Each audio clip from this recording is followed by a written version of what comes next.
Hello Capricorns, welcome to my channel the healing goddess Hindi.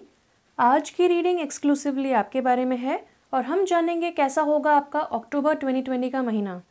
अगर आप बाकी ज़ोडिएक साइंस की रीडिंग्स देखना चाहते हैं तो ऊपर दिए हुए प्लेलिस्ट लिंक को क्लिक करके व्यू कर सकते हैं। तो चलिए देखते हैं आपके कार्ड्स। आपको मिले हैं S of wands upright, the world in reverse, the emperor in reverse, share your art with the world, Sekhmet, be strong, Aigel, medicine woman, man holding a heart in reverse, and last में आपको मिला है go with the flow। Okay, तो यहाँ पे दो चीज़ें बहुत ही स्ट्राइकिंगली सिमिलर हैं। आपको दो मैस्कुलिन कार्ड्स मिले हैं, वो भी रिवर्स, और उनका मीनिंग भी सेम है। तो पहले उसके बारे में बात करते हैं।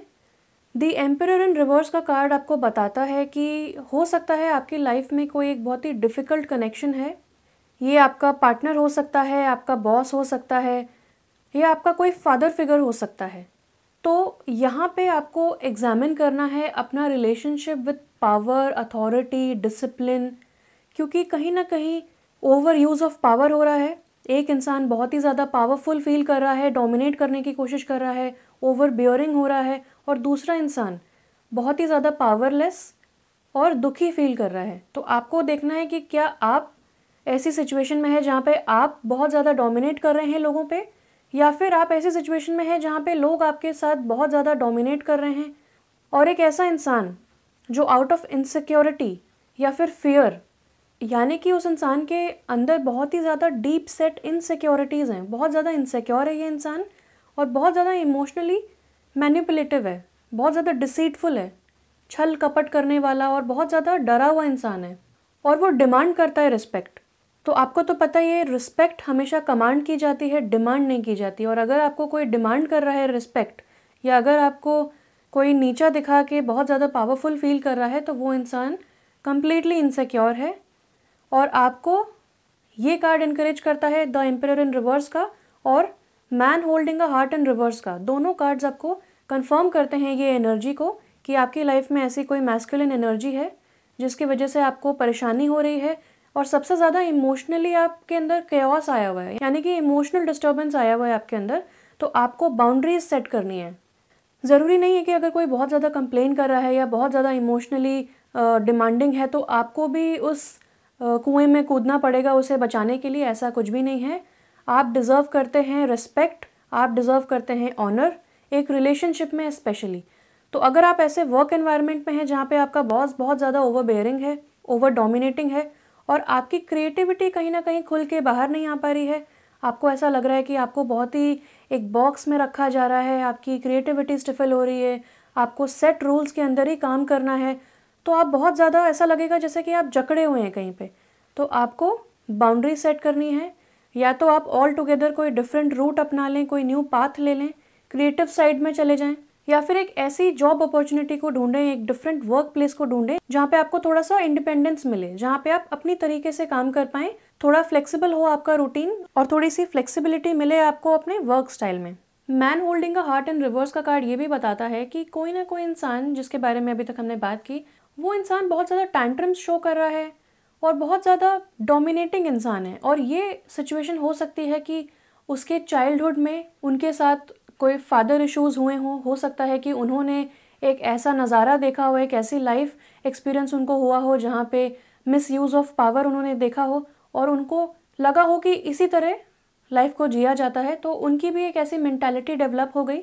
या फिर आपके लाइफ में आपने अपना चाइल्डहुड ऐसा देखा होगा जहाँ पे फादर इश्यूज़ होंगे, या कोई ऐसा फादर फिगर होगा, प्रिंसिपल हो सकते हैं, टीचर हो सकते हैं, फादर हो सकते हैं, या कोई फादर फिगर हो सकता है जो बहुत ज़्यादा डोमिनेटिंग था और कहीं ना कहीं आपको उनकी इंस्ट्रक्शंस पे चलना पड़ता था।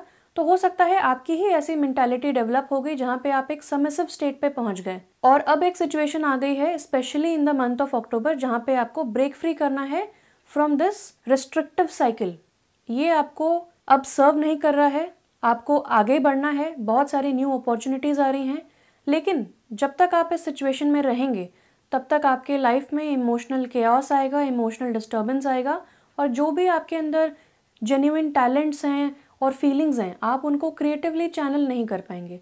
तो आपको इनिशिएटिव लेना है और जहाँ पे भी आपको रिस्पेक्ट नहीं मिल रही है वहाँ से आपको तुरंत हट जाना है। आगे बढ़ते हैं। The world in reverse card कहता है डिलेज या फिर क्लोजर। तो आप अपनी लाइफ में पीस चाहते हैं, आप चाहते हैं आपको एक क्लोजर मिले। तो हो सकता है कि आपका रिसेंटली ब्रेकअप हुआ हो या डिवोर्स हुआ हो या फिर आप अपने पार्टनर से अलग हुए हो, लेकिन कहीं ना कहीं आपको लग रहा हो कि मुझे कोई क्लोजर मिल जाए, या तो हम लोग वापस आ जाएं या फिर कम्प्लीटली मैं कट ऑफ कर दूं उस इंसान को। तो ये सारी चीज़ें आपके हाथ में हैं, आपको बाउंड्रीज सेट करनी है। आपकी इमोशनल वेलबींग आपके हाथ में है, कोई और रिस्पॉन्सिबल नहीं है, ना रिस्पॉन्सिबल था ना होगा। तो आप इनिशिएटिव लें और अपनी लाइफ में पॉजिटिविटी लाने की कोशिश करें। और हो सकता है ये बहुत डिफ़िकल्ट लग रहा हो, लेकिन इतना भी डिफ़िकल्ट नहीं है। द वर्ल्ड इन रिवर्स का कार्ड ये भी बताता है कि हो सकता है कि आप बहुत सारा एफर्ट लगा रहे हो बहुत समय से अपना कोई प्रोजेक्ट करने के लिए, आप उसे फिनिश करना चाहते हो, क्योंकि कहीं ना कहीं द वर्ल्ड कंप्लीशन का कार्ड भी है। लेकिन यहाँ रिवर्स्ड है, तो ये बताता है कि आप ऑलमोस्ट फिनिश लाइन में आते आते ही आपने गिव अप कर दिया, या फिर आपने कोई पैशन या कोई प्रोजेक्ट डिसकंटिन्यू कर दिया। तो ये कार्ड आपको इनकरेज करता है कि जब आपको थोड़ा सा ही डिस्टेंस और चलना है तो अब आप गिव अप ना करें। जितना मेहनत और जितना एक्साइटमेंट आपने स्टार्टिंग में दिखाया था और अभी तक आपने जितना हार्डवर्क किया उसे वेस्ट ना जाने दें। अगर आपने डिसकंटिन्यू कर दिया है कोई चीज़, कोई प्रोजेक्ट, कोई हॉबी, तो आप उसे रेज्यूम करें, आप उसे स्टार्ट करें और उसे फिनिश लाइन तक पहुंचा के ही दम लें, क्योंकि बिल्कुल बहुत छोटा सा ही डिस्टेंस बचा है, अभी ना गिव अप करें। और जैसे ही आप उसे अचीव कर लेंगे वैसे आपको बहुत ज़्यादा खुशी का अनुभव होगा। क्योंकि एक एग्जांपल मैं देना चाहूँगी कि अगर आपको बहुत ही बड़े पहाड़ पे जाना है, उसके ऊपर जाना है और वहाँ पे कोई मंदिर है, तो आपके पास दो रास्ते होते हैं, या तो आप पूरा माउंटेन क्लाइंब करें या फिर आप एक हेलीकॉप्टर राइड ले लें। पहुँच तो आप जाएंगे ही फिनिश लाइन तक, पहुँच तो आप जाएंगे ही मंदिर तक, लेकिन जब आप पूरा माउंटेन चढ़ेंगे तो उसमें जो भी ट्रिबुलेशंस, ट्रायल्स, जो भी चैलेंजेस, जो भी ऑब्स्टिकल्स आएंगे, उनको पार करने के बाद जब आप टॉप तक पहुंचेंगे तो आपका कॉन्फिडेंस अलग लेवल का होगा, आपका सेंस ऑफ अचीवमेंट अलग लेवल का होगा और आपको जो सक्सेस है वो बहुत ज़्यादा स्वीट लगेगी। और दूसरे तरफ अगर आप एक सिंपल हेलीकॉप्टर राइड ले लेंगे तो आप कभी भी उन चीज़ों का महत्व नहीं जान पाएंगे, आप अपने लेसन्स कभी भी नहीं सीख पाएंगे और आप अपनी ट्रू सेल्फ वर्थ कभी भी नहीं जान पाएंगे। तो जो भी ट्रिबुलेशंस आपकी लाइफ में आ रहे हैं, जो भी ऑब्स्टिकल्स आपकी लाइफ में आ रहे हैं, आपको बोला जा रहा है go with the flow, let things happen. ये जो चीज़ें आपकी लाइफ में चल रही हैं ये आज की नहीं है, ये बहुत समय से चल रही हैं। तो ये जो रेपिटेटिव पैटर्न्स हैं कि बचपन में भी एक ऐसा फादर फिगर देखा जो ओवरपावरिंग है, डोमिनेटिंग है, और आगे जाके भी लाइफ में दोबारा एक ऐसा शख्स आया, तो ये चीज़ें रिपीट क्यों हो रही हैं? ये पैटर्न्स आपकी लाइफ में रिपीट हो रहे हैं और आपको इन पैटर्न्स से ब्रेक फ्री करना है, आपको इन रेपिटेटिव साइकिल्स से ब्रेक फ्री करना है। और अब वो समय आ गया है। ब्रेक फ्री करना बहुत मुश्किल लग रहा होगा, लेकिन आपको स्ट्रॉन्ग रहने के लिए कहा जा रहा है, बी स्ट्रॉन्ग। सेकमेट का कार्ड आपको मिला है, ये कहता है you are stronger than you think you are and your strength assures a happy outcome. तो आपको अपनी स्ट्रेंथ फाइंड आउट करनी है और वो स्ट्रेंथ आपको तब मिलेगी जब आप गो विद द फ्लो करेंगे, किसी चीज़ को रेजिस्ट ना करें। सिर्फ और सिर्फ आपकी एनर्जी डाउन होगी और आपको आगे का रास्ता नहीं दिखेगा। जैसी चीज़ें हो रही हैं होने दें, आप ढूंढें कि आप इनसे ब्रेक फ्री कैसे कर सकते हैं। दूसरी चीज़, आप बाउंड्रीज़ कैसे सेट कर सकते हैं। और तीसरी चीज़, क्या नया पाथ आप ले सकते हैं ताकि ये सारी चीज़ें बहुत ज़्यादा पीछे छूट जाएं और आपको एक क्लोजर मिल सके। तो आपको ये सब चीज़ें देखनी है। दूसरी चीज़, ये कार्ड बोलता है कि अपने आप को बिल्कुल भी अंडरमाइन ना करें। आप जितना एक्सपेक्ट भी नहीं कर सकते हैं आप उतने स्ट्रॉन्ग हैं, स्पेशली आप बहुत ज़्यादा इमोशनली स्ट्रॉन्ग हैं।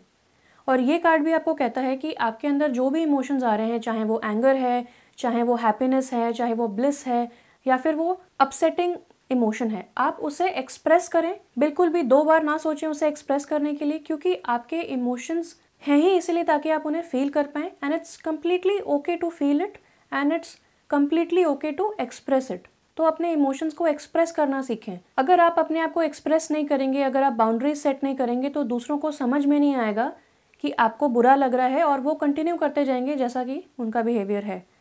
और अगर आप जितना झेलते जाएंगे, जितना टॉलरेट करते जाएंगे, उतना ही आप अपने लिए प्रॉब्लम्स क्रिएट करते जाएंगे और दूसरों को लगेगा कि ठीक है, this person is okay with it, तो हम वैसा ही बिहेव करेंगे। आप उनको पावर ना दें, आप अपने आप को पावर दें। Take back your power and live life your own way, अपनी तरीके से लाइफ को जिएं। नेक्स्ट आपको मिला है आइगजेल का कार्ड, मेडिसिन वुमन। ये कहता है you are a channel for divine healing power. तो अगर आप एक वुमन हैं तो ये कार्ड आपको कहता है कि आप एक हीलर हैं, यानी कि आपने अगर ऐसे फादर फिगर्स को या ऐसे आदमियों को अट्रैक्ट किया है अपनी लाइफ में, तो आप अपने आप को गिल्टी या फिर आप अपने आप को रिस्पॉन्सिबल ना माने उस चीज़ के लिए। बेसिकली ये समझ लीजिए कि पॉजिटिव और नेगेटिव अट्रैक्ट हो जाता है, यानी कि ऑपोजिट्स अट्रैक्ट। तो अगर आप एक हीलर हैं तो आपने एक नार्सिसिस्टिक पर्सन को अट्रैक्ट किया, कहीं ना कहीं उनकी हीलिंग हो रही है और कहीं ना कहीं इन रिटर्न आपको ये रियलाइज़ करवाया जा रहा है कि आप कितने पावरफुल हैं, आप एक चैनल हैं डिवाइन पावर के। तो कोई भी इनफाइनाइट स्पिरिट, कोई भी इनफाइनाइट पावर आपके अंदर है, और स्पिरिचुअल रेल्म से मटेरियल रेल्म यानी कि स्पिरिचुअल रेल्म से अर्थ के साथ आप कनेक्ट करते हैं। आपके अंदर बहुत सारी साइकिक एबिलिटीज़ हैं, आप बहुत बढ़िया हीलर हैं और आप एक चैनल हैं। तो ये सिचुएशंस आपकी लाइफ में इसीलिए आई ताकि आप इन चीज़ों को महसूस कर सकें, और आपके जो जेन्युइन फीलिंग्स हैं, जेन्युइन इमोशंस हैं, आप जब उन्हें फील करके इन ऑब्स्टेकल्स को पार करके एक विक्टोरियस पोजीशन पे पहुंचेंगे, तब आप on the way and that time आप बहुत सारे ऐसे लोगों को हेल्प कर पाएंगे जो शायद पावरलेसनेस फील करते हैं, जो शायद ऐसे ही सिमिलर सिचुएशंस में फंसे हुए हैं। तो आप लोगों की हेल्प कर पाएंगे क्योंकि आप एक हीलर हैं। तो आपको बहुत सारे लोगों को अब हील करना है और वो समय आ चुका है। ये कार्ड ये भी बताता है कि आपका जो भी जेंडर हो, इस वक्त आपकी हीलिंग हो रही है, आप हीलिंग के थ्रू गुजर रहे हैं। तो अगर आप बहुत समय से हीलिंग सीखना चाहते थे तो अब आपको हीलिंग क्लासेस लेनी चाहिए। अगर आप हीलर ऑलरेडी हैं, हीलिंग आर्ट्स एंड टेक्निक्स जानते हैं, तो अब आपको उनको रिज्यूम करना चाहिए। अगर आपने डिसकंटिन्यू कर दिया था तो आपको दोबारा कंटिन्यू करना चाहिए और स्टार्ट करना चाहिए सबसे पहले अपनी हीलिंग के साथ, और उसके बाद दूसरों की हीलिंग आपको करनी है। अगर आपको नहीं पता है कि आप एक हीलर हैं तो ये कार्ड आपको बताता है कि आप एक हीलर हैं। आप हीलिंग रिलेटेड कोई भी टेक्निक अब सीख सकते हैं या फिर कोई कोर्स स्टार्ट कर सकते हैं। तो बेसिकली ये पूरी चीज़ बताती है कि अब आपकी हीलिंग बिगिन हो रही है या रिसेंटली आपकी हीलिंग स्टार्ट हुई है और आप क्लोजर की तरफ पहुंचने वाले हैं। लास्ट 2 कार्ड्स आपको मिले हैं S of wands upright and share your art with the world. कहीं ना कहीं ये दोनों कार्ड्स बहुत ज़्यादा कनेक्टेड हैं। एस ऑफ वॉन्ड्स कहता है new beginnings, fantastic opportunities, specially spiritual और क्रिएटिव फील्ड्स में। तो अगर आपकी लाइफ में रिसेंटली एक स्पिरिचुअल अवेकनिंग आई है और आप चाहते हैं कि आप हीलिंग स्टार्ट करें, तो ये कार्ड भी उस चीज़ को कंफर्म करता है। ये कहता है कि आपकी लाइफ में new beginnings in the spiritual realm आ रही हैं, इन द स्पिरिचुअल फील्ड आ रही हैं। हो सकता है कि आप कोई सेमिनार स्टार्ट करें, कोई कॉन्फ्रेंस स्टार्ट करें, कोई कोर्स स्टार्ट करें जिसके थ्रू आप लोगों को हीलिंग सिखा सकें या फिर उनकी हीलिंग कर सकें, या फिर आप ऑल टुगेदर एक न्यू पाथ अपनाएं और हीलिंग आर्ट्स में अब आप अपना पैशन एक्सप्लोर करेंगे और हीलिंग को परस्यू करेंगे। दूसरी चीज़ ये कार्ड बताता है कि आपकी लाइफ में अब कोई न्यू अपॉर्चुनिटी आ रही है, कोई न्यू आइडिया आ रहा है और स्पेशली एक एक्शन ओरिएंटेड साइकिल बिगिन हो रही है जहाँ पे आपके जो भी आइडियाज़ हैं या जो भी प्रोजेक्ट्स आप परस्यू कर रहे थे लेकिन किसी वजह से डिलेज आ गए, किसी वजह से आपने डिसकंटिन्यू कर दिया, तो आपको ये कार्ड इनकरेज करता है टू परस्यू दोज आइडियाज़। अपने गोल्स को परस्यू करें, जितनी मेहनत आप करना चाहते हैं अपनी लाइफ में उसे लगा दें इसमें। और अगर आपके मन में कोई प्रोजेक्ट है, कोई आइडिया है, लेकिन आपको लगता है कि क्या ये मेरे लिए सही है, तो एस ऑफ वॉन्ड्स का कार्ड कहता है कि येस, बिल्कुल अलाइनमेंट में है आपके ये आइडिया, आपको डेफिनेटली इसके साथ आगे बढ़ना चाहिए। और बात रही सक्सेस की कि आपको इससे कितना सक्सेस मिलेगा, तो ये आपके ऊपर डिपेंड करता है, लेकिन क्योंकि आपके लाइफ से, आपके लाइफ गोल्स से ये आइडिया अलाइन करता है तो आपके हित में रहेगा, आपके फेवर में रहेगा और आपको बहुत सक्सेस दिलाएगा अगर आप इसके लिए निरंतर काम करते रहें तब।